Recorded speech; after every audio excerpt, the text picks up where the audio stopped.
paz do Senhor, que Deus abençoe o seu dia.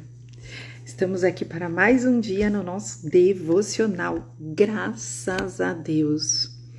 Vamos orar e pedir para aquele que é o mais importante, o Espírito Santo, estar aqui presente para nos dar a palavra de revelação que vai trazer o conforto, o alimento espiritual que a gente necessita no dia de hoje. Amém. Senhor, nós agradecemos, Pai, pela Tua santa e preciosa presença nas nossas vidas. Consagro o meu dia a Ti, consagro o dia do meu filho a Ti, pedimos proteção, pedimos que Seu sangue, Pai, nos cubra de proteção, que o Senhor nos dê a direção em tudo que nós fizermos, que o Senhor possa nos abençoar em tudo, Pai, na nossa vida, na nossa casa, no nosso trabalho, na nossa família, nossos filhos, que o Senhor nos dê a direção de como nós devemos agir em todos os aspectos das nossas vidas, em todos os momentos, que o Senhor desenvolva os frutos do Espírito na nossa vida, Senhor, que nós possamos andar todos os dias na Sua presença, Pai. Nós Te honramos, Te agradecemos, pedimos que o Senhor tome o Teu lugar de honra neste estudo, Pai, neste devocional, e que pessoas, almas e corações sejam tocadas, sejam transformadas, que haja metanoia, Senhor, que haja mudança de consciência, que a mente dessas pessoas sejam atraídas pelo Teu amor, Senhor, e que esse amor preencha totalmente aquele vazio que tem na vida dela, na alma, no coração. Em nome de Jesus, amém. Oro também, Senhor, pelas crianças de todo o mundo, pelas crianças do nosso país. Oro, Pai, para que o Senhor tenha misericórdia do nosso país, Senhor, para que todos sejam protegidos. Oro pelas crianças que estão na guerra, pelas pessoas inocentes, pela paz de Israel, Jesus. Que o Senhor possa promover, Pai, paz, que essa guerra não avance, Senhor. Nós sabemos que terá que se cumprir, mas que o Senhor possa nos dar a paz que excede todo entendimento, Pai. Que essa paz permaneça em nossos corações, Senhor. E que o Senhor coloque anjos para proteger mães, crianças, idosos, os soldados, as pessoas inocentes, Senhor, de todos os lados, Pai. Tanto de Israel quanto da Palestina, Senhor. Que essas pessoas inocentes, cristãos, missionários, sejam protegidos, Pai. Que os seus anjos estejam lá, Pai, para cuidar dessas pessoas, Senhor. E que haja também a destruição de altares, Pai, contra a vida das crianças, contra a vida dos adolescentes, Pai. Nós sabemos que essa fase, Senhor, esse mês está sendo um mês de muita batalha espiritual e que há altares levantados para que haja ainda mais violência contra as crianças. Então eu peço, Pai, que o Senhor vá agora nesses altares, Pai, que promovem o mal e que eles sejam todos destruídos pelo poder que há do Teu sangue, Jesus. O sangue de Jesus tem poder e eu intercedo agora pela vida das crianças, pela vida dos adolescentes, para que não haja nenhuma intervenção na mente, na vida, na saúde, nas casas, nas famílias, Senhor. Que as crianças sejam plenamente protegidas e que esses altares das trevas sejam todos destruídos com Teu fogo consumidor, Jesus. Em nome de Jesus, Pai, eu peço, Senhor, que esses altares malignos sejam destruídos. Em nome de Jesus, que todas as crianças, todos os adolescentes, Pai, possam ser protegidos no espírito, na mente, no corpo, em suas casas, Pai. Em nome de Jesus, que o Teu sangue seja colocado sobre a vida delas, Pai. O sangue de proteção, Senhor, que a Tua unção, os Teus anjos, Pai, estejam blindando e protegendo todas as crianças e adolescentes deste mundo, deste país, Pai, em nome de Jesus, amém. Bom, a palavra de hoje é João 12, versículo 9, né? Aqui fala de Maria, né? Quando Maria ungiu o Senhor Jesus, né? Ungiu os pés do Senhor Jesus. Foi, pois, Jesus 6 dias antes da Páscoa a Betânia, onde estava Lázaro, o que falecera e a quem ressuscitara dos mortos. Fizeram-lhe, pois, ali uma ceia, e Marta servia, e Lázaro era um dos que estavam à mesa com ele. Então Maria, tomando uma libra de unguento, de nardo puro, de muito preço, ungiu os pés de Jesus e enxugou-lhe os pés com seus cabelos, e encheu-se a casa do cheiro do unguento. Então, um dos seus discípulos, Judas Iscariotes, filho de Simão, o que havia de traí-lo, disse: por que não vendeu esse unguento por 300 dinheiros e não se deu aos pobres? Ora, ele disse isso não pelo cuidado que tivesse dos pobres, porque o coração dele já era corrompido, né? Mas porque era ladrão. Jesus, ele confiou a Judas a organização das finanças, para você ver a misericórdia que o nosso Senhor tem, como ele testa o coração das pessoas. Judas, ele tinha essa função, mas ele escolheu. Jesus deu a chance para ele escolher o lado certo, mas ele escolheu o errado. E ainda assim, você vê nos detalhes das suas falas o quão perverso era o coração dele, o quão ele idolatrava o dinheiro, né? Ele não conseguia enxergar aquilo que era bom para a vida dele. O reino, a riqueza, que era estar na presença do nosso Senhor. Bom dia, amada paz! Que era a presença, né, de estar com o nosso Senhor Jesus. E ali ele falou, então, por que não vende um unguento por 300 dinheiros e não se dá aos pobres? Como muitas pessoas a gente vê, né, que coloca ali, faz, até age, faz boas ações, mas tudo isso para o próprio, para honrar a si próprio, não é? Porque ali você vê que ele fala, por que você não deu aos pobres? Então, por que você não faz uma boa ação? Jesus, ele falou, né, ora, ele disse isso não pelo cuidado que tivesse dos pobres, porque a intenção dele não era ajudar os pobres, né? Era apenas promover a si próprio. E tinha a bolsa e tirava-o dali e se lançava. Disse, pois, Jesus, deixa, para o dia da minha sepultura guardou isso, porque os pobres sempre o tendes convosco, sempre terá as pessoas pobres, eles sempre necessitarão de ajuda, mas a mim nem sempre tendes. Então, Judas ainda não tinha a consciência de que ele estava na presença do Rei dos Reis, do Rei da Glória. E ele dava muito mais valor ao dinheiro do que qualquer coisa. Então o coração dele não estava voltado 100% para Jesus, né? Porque os pobres sempre o tendes convosco, mas a mim nem sempre me tendes. E muita gente dos judeus soube que ele estava ali. E foram, não só por causa de Jesus, mas também para ver a Lázaro, a quem ressuscitara dos mortos. Você vê, tinha uma multidão de pessoas ali, mas elas não estavam com o coração inclinados a Jesus. A presença do Senhor totalmente entregues ao Senhor. Elas estavam ali para ver se de fato, para comprovar se de fato havia acontecido aquele milagre, né, de Lázaro ter se ressuscitado. Então, como está nos dias de hoje? As pessoas, elas querem ver, elas querem constatar, elas não têm a fé plena de Abraão, aquela fé que você tem a absoluta certeza de que Jesus está ali, de que é a presença do Rei da Glória, é a presença do Senhor, é a presença de Deus naquele lugar. Não, estão indo lá para ver o quê? Porque muitos judeus, por causa dele, iam e criam em Jesus, né? Então, nos dias de hoje, as pessoas estão passando pelos mesmos processos. Se eu não tiver uma prova de que Deus existe, então eu não tenho como seguir. Elas não permitem que o Senhor Jesus entre no seu coração e promova, elas nem sequer convidam o Senhor para entrar nas suas vidas, né? Então aqui, Jesus, ele mostrou que essa mulher, ela é falada até os dias de hoje porque ela fez um ato de honra ao nosso Senhor, né? Ela honrou a presença do Senhor Jesus na casa dela, então para ela não importava mais nada. Ela guardou o melhor, ela pegou o melhor que ela tinha, a melhor parte do que a coisa mais valiosa que ela tinha, para dar para aquele que era o mais valioso de todo o mundo, de toda a terra. Olha, imagina o coração dessa mulher, né? Imagina o que o Senhor sentiu dessa mulher. Por isso que o nome dela é lembrado até hoje. E é essa diferença que eu quero falar na palavra de hoje. Muitas pessoas, né, estavam ali para ver a verdade. Muitas pessoas estavam preocupadas também em outras coisas. Como é nos dias de hoje, a gente recebe uma herança. Ok, pode ser que a gente receba herança, receba bens. Mas existe uma diferença entre receber uma herança e receber um legado, né?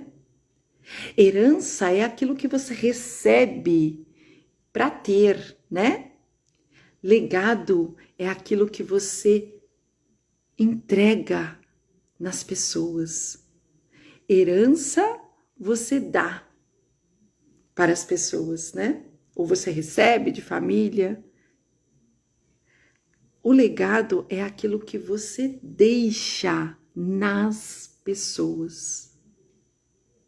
O que você deseja deixar nessa vida? Como você deseja ser reconhecida quando você chegar no fim dos seus dias?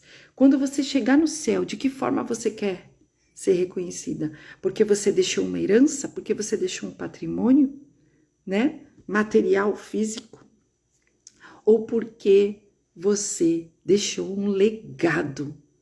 Quando você deixa um legado, seu nome é lembrado. Você se torna uma pessoa influente verdadeiramente. Só que não só aqui na terra, nos corações, no reino.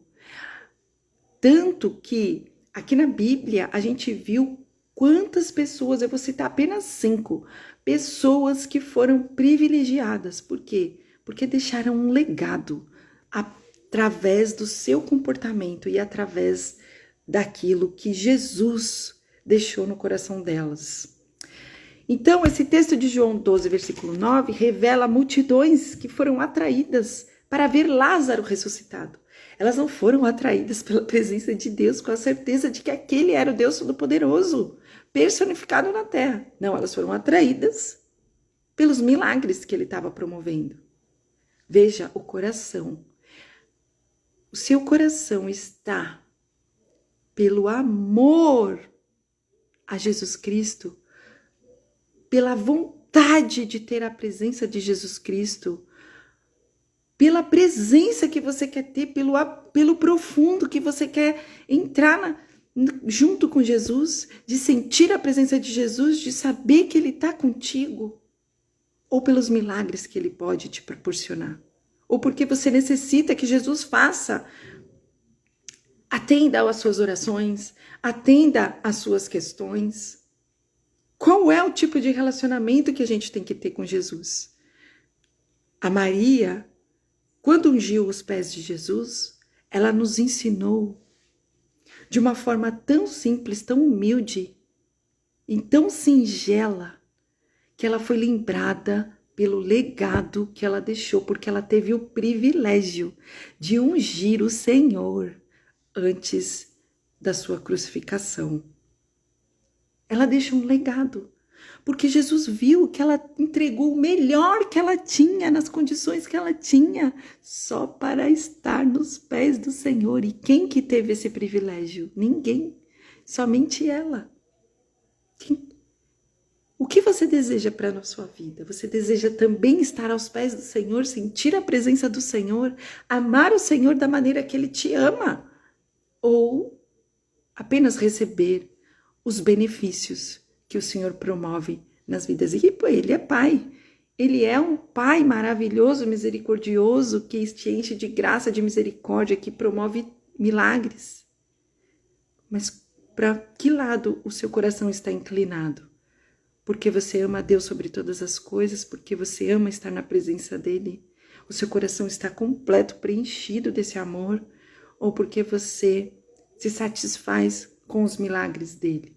Essas pessoas, elas eram atraídas por conta dos milagres, não por conta da presença do Senhor Jesus, da presença do Senhor Jesus, de estar ali, reverenciando Ele, honrando Ele, por tudo que Ele faz, de estar perto dEle, de estar recebendo do céu o alimento perfeito, que é a sabedoria. Certamente a notícia da ressurreição de Lázaro correu longe e muitas pessoas, movidas de curiosidades e espanto, eram atraídas para vê-los. Das milhares de pessoas beneficiadas pelos milagres de Jesus durante o seu ministério terreno, apenas os nomes de 5 pessoas são mencionadas na Bíblia. E essas 5 pessoas, elas são privilegiadas. Na verdade, o propósito da palavra de Deus é exaltar os feitos do nosso Senhor Jesus Cristo. Ele que deve ser honrado, o nome dele que deve ser glorificado, né? Mas a gente elenca aqui 5 pessoas, a exemplo de Maria Madalena. que alcançou a libertação e a cura total. Ela recebeu a libertação plena na sua vida e se tornou uma das mulheres mais gratas e mais propagadora do Evangelho do nosso Senhor Jesus Cristo. Inclusive, ela foi a primeira pessoa na história bíblica a anunciar o Evangelho da ressurreição do nosso Senhor Jesus Cristo. A honra foi dela. Jairo também alcançou a ressurreição da sua filha. Jairo é uma das primeiras figuras do alto escalão judaico a procurar o socorro de Jesus. Ele era chefe de uma sinagoga judaica. Depois dele, outros influentes líderes dos judeus também foram procurar Jesus, a exemplo de Nicodemos e José de Arimateia. Bartimeu, ele alcançou a recuperação da visão. Bartimeu, filho de Timeu, foi um cego de Jericó, curado por Jesus, após reconhecê-lo como o Messias, dizendo: Jesus, filho de Davi, tem misericórdia de mim. Essas palavras comoveram o âmago do coração do Senhor, que lhes respondeu: vê, e foi a tua fé que te salvou. A fé. Primeiro ele teve a fé. Depois ele foi curado. Lázaro também alcançou a ressurreição depois de ser sepultado por 4 dias. Lázaro era irmão de Marta e Maria de Betânia. Por 2 vezes João registra que Jesus amava Lázaro. Comovido pela perda de seu amigo Lázaro, Jesus o trouxe de volta à vida. Jesus ressuscita até hoje. Eu tenho milagres daqui, do lugar onde eu moro, com pastoras que eu conheço, de que naquela igreja, do próprio pai dela, houve o milagre de ressurreição. E na igreja dela também, o milagre da ressurreição. Até hoje, esses milagres acontecem. Eu já vi milagres acontecerem. Através da minha vida, eu pude evangelizar uma pessoa, era um homossexual, em outro estado, eu nem conhecia essa pessoa. Fizemos um propósito. Ele estava com câncer behind máximo. E por um milagre do nosso Senhor Jesus Cristo, ele foi curado. Malco alcançou a recuperação da orelha depois de cortada. Malco era um servo do sumo sacerdote que estava presente na hora da prisão de Jesus no jardim do Getsêmani. Quando Pedro ele revidou, cortando a sua orelha com a espada, Jesus, além de consertar a besteira que Pedro fez, Jesus mostrou mais uma vez que vivia aquilo que ele pregava. Ao curar a orelha do próprio inimigo, do cara que estava indo prendê-lo, Pedro cortou a orelha, ele foi lá, pegou a orelha e colocou de volta, curando a orelha do inimigo que estava prendendo ele. É com razão que diz Paulo, outro que foi objeto do amor de Jesus, quando ainda era inimigo da fé cristã. O apóstolo Paulo, ele era inimigo dos cristãos, ele perseguia os cristãos, pois o amor de Cristo nos constrange, o amor de Cristo nos constrange.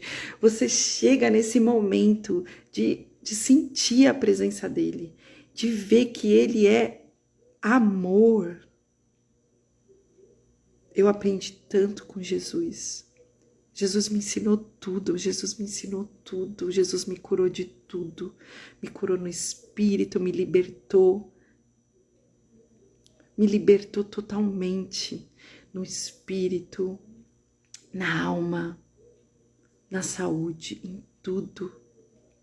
Toda a saúde que eu tenho hoje, a minha saúde plena, toda essa sabedoria que eu passo para vocês, toda honra e glória a Deus, a Jesus Cristo, ao nosso Senhor Jesus Cristo. Jesus me curou de tudo, Jesus me deu clareza de tudo que estava acontecendo na minha vida. Jesus me mostrou todas as áreas que eu precisava melhorar. Jesus me deu a cura de tudo que eu precisava nas emoções, na mente, no corpo.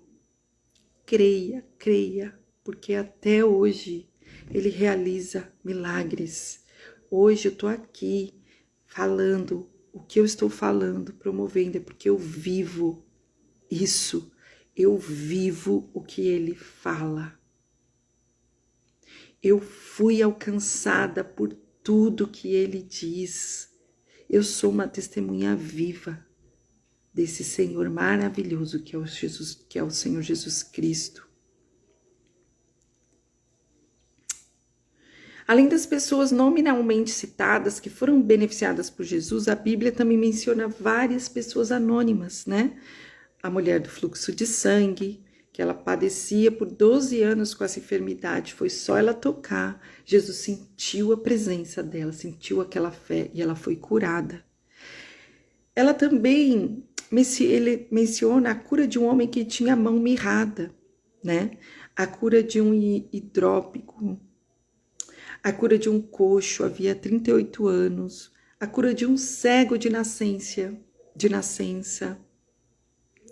A Bíblia menciona a cura de um leproso, a cura de um paralítico em Cafarnaum, a cura de 2 cegos e a libertação de tantas outras pessoas anônimas, tantas libertações. A explicação para isso é que os evangelhos eles foram escritos de 20 a 30 anos depois do retorno de Jesus, do nosso Senhor Jesus Cristo do céu. Seria impossível os apóstolos e outras testemunhas oculares se lembrarem dos nomes de tantas pessoas beneficiadas. Além disso, o objetivo dos evangelistas era enfatizar o grande poder que o Senhor Jesus Cristo tinha de operar milagres. Quem deveria mesmo aparecer era o Senhor Jesus Cristo e não as pessoas. Então, a gente vê como está hoje, né, nas igrejas. Muitas vezes a gente idolatra pessoas, a gente idolatra cantores, mas não são eles que devem ser idolatrados. É o nosso Senhor Jesus Cristo. Qual o seu coração, quando vai à igreja, ele vai para quê? Para ver o cantor? Vai porque aquela igreja é rica, próspera? Vai para ver aquele pastor? Ou vai pela honra, pela presença do nosso Senhor Jesus Cristo? É a casa do Senhor. Aquele é o lugar de honra, é o lugar de presença. O seu coração tem que estar para Ele, inclinado para Ele. Para glorificar o nome dEle, para adorar o nome dEle, para honrar o nome dEle, para adquirir mais sabedoria do reino dEle. As igrejas se perderam nessa história. A simplicidade de Jesus é aquela simplicidade da igreja primitiva. E são poucas as igrejas, eu pude analisar isso, né? Porque eu passei por várias igrejas, ainda tenho que conhecer. Não passei de congregar, né? Mas de analisar. Eu visito muitas igrejas e eu percebo que são poucas as igrejas que seguem a igreja primitiva, aquela igreja da essência, da essência, da honra, aquela igreja que trabalha mesmo todo dia. Os apóstolos trabalhavam todos os dias para o reino de Deus, não tinha descanso, eles trabalhavam todos os dias, todos os dias, todos os dias. E nós estamos no fim dos tempos. Qual é a igreja que está fazendo isso todos os dias, todos os dias, todos os dias, todos os dias, sem precisar atrair holofortes para ganhar aquela alma, apenas glorificando o nome do Senhor, porque a casa é dele, não é de ninguém que seja mais famoso que ele. A casa é do Senhor Jesus Cristo, a igreja é do Senhor Jesus Cristo. Nós devemos ir para lá para honrar o nome dele em essência, em verdade e na sua simplicidade. Que o Senhor abençoe o seu dia. Até amanhã. Deus abençoe. Tchau, tchau.